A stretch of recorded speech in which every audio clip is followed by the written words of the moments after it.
Hello दोस्तों, तो solo levelling का एपिसोड 11 आ गया है। ये एपिसोड 11 बहुत ही ज़्यादा मज़ेदार होने वाला है क्योंकि यहाँ पर एक हमारे पास स्पेशल गेस्ट आने वाले हैं। तो चलिए शुरू करते हैं एपिसोड 11 का एक्सप्लेनेशन। एपिसोड की शुरुआत में हमें जिनवू को दिखाया जाता है जो एक मिशन करके आ रहा होता है। तो वहाँ पर उसका स्क्रीन पॉप अप होता है तो उसे दिखाया जाता है कि उसे एक डेली क्वेस्ट मिल गया है। तो वो याद कर रहा होता है कि पिछली बार उसे एक क्वेस्ट मिल गया था तो वहाँ पर क्या क्या हुआ था। इस क्वेस्ट की खास बात यह है कि ये जिनवू पर है कि वो चाहे तो ये कर सकता है चाहे तो ये नहीं कर सकता। यहाँ पर इस क्वेस्ट को करने का जिनवू का बहुत ही ज्यादा मन करता है तो यहाँ पर जिनवू यस पर क्लिक कर देता है। हम आप लोगों को बताते चले कि ये एक जॉब चेंज क्वेस्ट है। तो यहाँ पर एक गेट ओपन होता है, यहाँ पर जिनवू उसके अंदर चला जाता है। इसमें यहाँ पर एक दिक्कत है, यहाँ पर जिनवू हीलिंग पोशन का इस्तेमाल नहीं कर सकता। या तो जिनवू इस क्वेस्ट को पूरा करे या तो वापस चले जाए। यहाँ पर जिनवू क्वेस्ट को पूरा करने के लिए रेडी होता है। जिनवू को यहाँ पर एक आदमी की चलने की आवाज आ रही होती है तो वो देखता है वहाँ पर एक नाइट खड़ा हुआ है और एक अच्छे आर्मर में, जहाँ पर जिनवू अपने डैगर के साथ रेडी रहता है। और इसका डैगर नॉर्मल वाला नहीं है बल्कि बहुत ही तगड़ा डैगर है। जिनवू जाकर उस पर हमला कर देता है लेकिन वो नाइट भी कोई अच्छा खिलाड़ी नहीं है, उसे कुछ नहीं होता। यहाँ पर जिनवू क्लोज रेंज से उसे मार रहा होता है और बहुत पावर से मार रहा होता है। वो भी नाइट उस पर हमला कर देता है। यहाँ पर जिनवू के ज़हन में एक आइडिया आता है, वो चारों तरफ से पंचेस बरसाना शुरू कर देता है उस नाइट पर। यहाँ पर पंचेस काम कर रहे होते हैं लेकिन पंचेस इतने इफेक्टिव नहीं होते कि इन पंचेस की वजह से उसे हरा सके। यहाँ पर जिनवू अपना दिमाग इस्तेमाल करता है और उसका सर ही अलग कर देता है। खैर वो इंसान तो नहीं है तो यहाँ पर जिनवू से हरा कर आगे का सोचता है। आगे चलकर जिनवू देखता है तो पूरे नाइट्स का एक सेना वहाँ पर खड़ा हुआ है। खैर जिनवू इनके लिए पहले से तैयार रहता है। अब देख सकते हैं कि नाइट्स इतने ज्यादा ताकतवर भी नहीं थे। यहाँ पर एक और दिक्कत भी है, नाइट्स के पास स्टेल्थ मोड भी है जो जिनवू के लिए कुछ खतरा साबित हो सकते हैं। इनके पास एक और मैजिक भी है जो लाइट मैच का इस्तेमाल कर सकते हैं। यहाँ पर जिनवू पर एक नाइट बहुत ही खतरनाक तरीके से हमला कर रहा होता है। जिनवू किसी भी तरीके से अपने आप को संभाल रहा होता है और उससे बच रहा होता है। जिनवू यहाँ पर इसी वजह से जिंदा है क्योंकि इसको पास्ट में बहुत ज्यादा एक्सपीरियंस मिला है। यहाँ पर ये नाइट जिनवू पर बहुत ही ज्यादा भयंकर टेक्निक इस्तेमाल कर रहे होते हैं। जिनवू बाल बाल बच रहा होता है उनसे। जिनवू यहाँ पर सोच लेता है कि मैं इन सब को हराऊंगा, किसी को जिंदा नहीं छोड़ूंगा। जिनवू यहाँ पर रेडी होता है और काफी खतरनाक हमला कर रहा होता है उन पर। अब यहाँ पर काफी खतरनाक लड़ाई हो रही है। हम आप लोगों को बताते चले एक और जगह पर भी लड़ाई शुरू हो गई है। हमें जूही दिखाई देती है। ये एक आइसरिंग हंटर है और वहाँ पर वाइट गिल्ड का एक मिशन चल रहा होता है। हमने पिछले एपिसोड में भी इसका जिक्र किया था। वो आइलैंड पर जा रहे होते हैं एक मिशन पर। सीन दोबारा से जिनवू पर शिफ्ट होता है।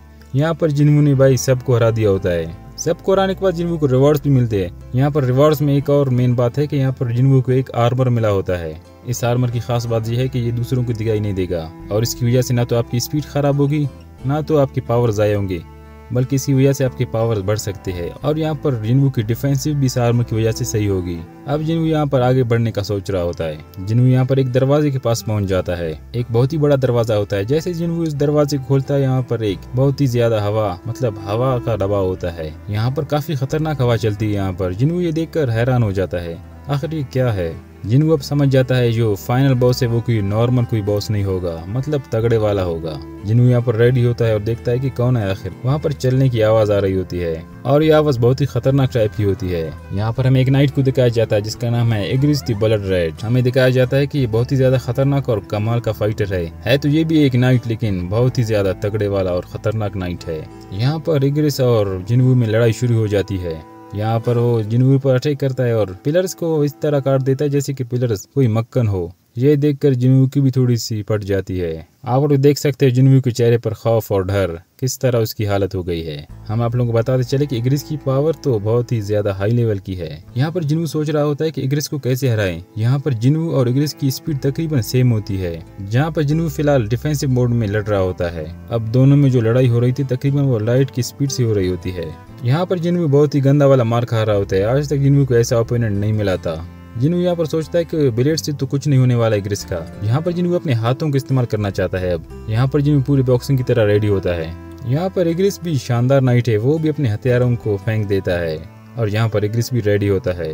अब दोनों के बीच यहाँ पर बॉक्सिंग मैच होने वाला है जो काफी मजेदार होने वाला है। अब यहाँ पर सीन कट होता है। वहाँ पर हमें हंटर एसोसिएशन के मैनेजर को दिखाया जाता है। मैनेजर अपने ऑफिस में काम कर रहा होता है। वहाँ पर एक ई रैंक हंटर आ जाता है। वहाँ पर इनको जोई का कॉल आता है जो वो आइलैंड वाले मिशन पर जाने वाले थे। यहाँ पर हम लोग को बताते चले वो जीयू आइलैंड का जो उनका मिशन है ये उसे तीसरी बार करने वाले है और ये 2 बार पहले से फेल हो चुका था और ये वापस से उस मिशन को अंजाम देने के लिए जा रहा होता है। खैर उधर छोड़ो, यहाँ पर ध्यान दो। हमारा जिनवू तो बहुत बुरी तरह से मार खा रहा होता है इग्रिस से। यहाँ पर जिनवू की खूब पिटाई हो रही थी, वो भी पंचेस के जरिए। देखिए यहाँ पर जिन्वू डिफेंसिव मोड में होता है लेकिन 500 HP खो दिया होता है। एग्रेस के पंचेस इतने हैवी होते हैं कि जिन्वू का HP खुद ब खुद गिर रहे होते हैं बिना लड़ाई के। जिन्वू ये सोच रहा होता है कि अच्छा हुआ स्वॉर्ड से भी लड़ नहीं रहा वो, अगर स्वॉर्ड से लड़ाई लड़ रहा होता तो इसकी 100 बार डेथ हो चुकी होती अब तक। जिन्वू अपना दिमाग लगाता है और अपनी स्पीड को थोड़ा और बढ़ा देता है। यहाँ पर दोबारा से दिक्कत हो जाती है जिन्वू के लिए। एग्रिस दोबारा से इसकी स्पीड को मैच कर लेता है।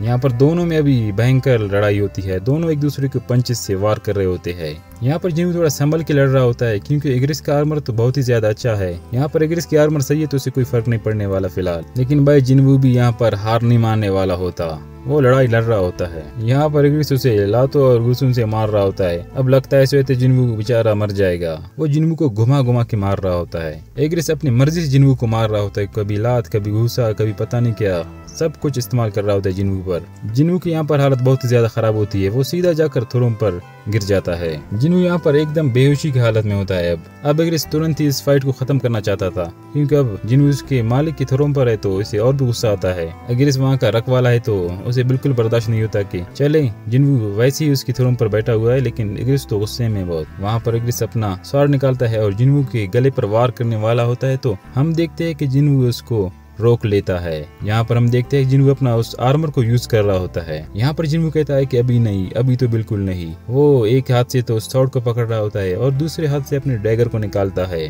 जिन्वू अपने डैगर से उसके सर पर बहुत जोर से वार कर देता है। जिन्वू का डैगर एग्रिस के सर के बहुत ही अंदर घुस जाता है। जिन्वू अपनी पावर को बढ़ा रहा होता है और लगातार उसको मार रहा होता है, कभी उसके चेस्ट के ऊपर तो कभी उसके हेड के ऊपर मार रहा होता है उसको। और वहाँ पर चिल्ला चिल्ला कर कहता है अभी तो बिल्कुल भी नहीं, अभी तो बिल्कुल भी नहीं, चिल्ला चिल्ला कर वार कर रहा होता है। यहाँ पर जिन्वू एग्रिस को एक भी मौका नहीं दे रहा होता है कि वो पलट कर वार कर सके। यहाँ पर जिन्वू लगातार लेवल अप भी करता जा रहा है अपने आप को। लगातार जिन्वू बहुत ज्यादा वार करने पर अब एग्रिस को मार देता है। यहाँ पर जिन्वू का जो क्वेस्ट होता है वो तकरीबन कंप्लीट हो चुका है। जिन्वू बेचारा सोच रहा होता है अच्छा बढ़िया, अब मैं दोबारा वापस जा सकता हूँ। जिन्वू यहाँ पर बहुत ही ज्यादा थक चुका भी होता है। यहाँ पर जिन्वू को तो कुछ महसूस भी हो रहा होता है। जिन्वू को यहाँ पर 4 रिवॉर्ड मिले होते हैं। यहाँ पर चारों रिवॉर्ड अलग अलग टाइप के होते हैं। यहाँ पर जिन्वू को जो 4 रिवॉर्ड मिले वो बहुत ही ज्यादा बढ़िया होते हैं। यहाँ पर हम देखते हैं कि इसे एग्रिस का हेलमेट भी मिलता है।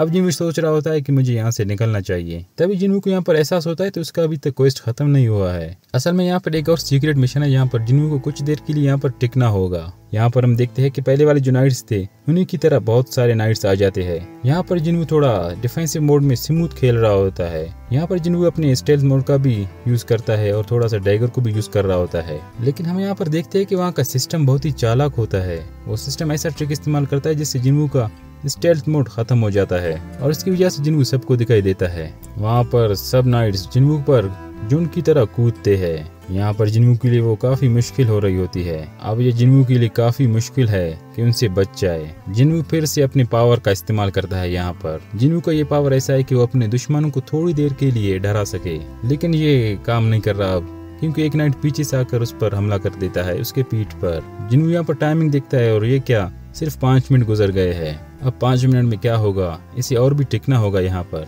जिन्वू सोचता है कि यहाँ से निकल जाऊं, लेकिन वहाँ पर एक नाइट आता है और सीधे इसके हाथ पर हमला कर देता है। तो इसका जो स्टोन है वो तो गिर गया। अब जिन्वू यहाँ से तो नहीं भाग सकता क्योंकि स्टोन तो गिर गया है।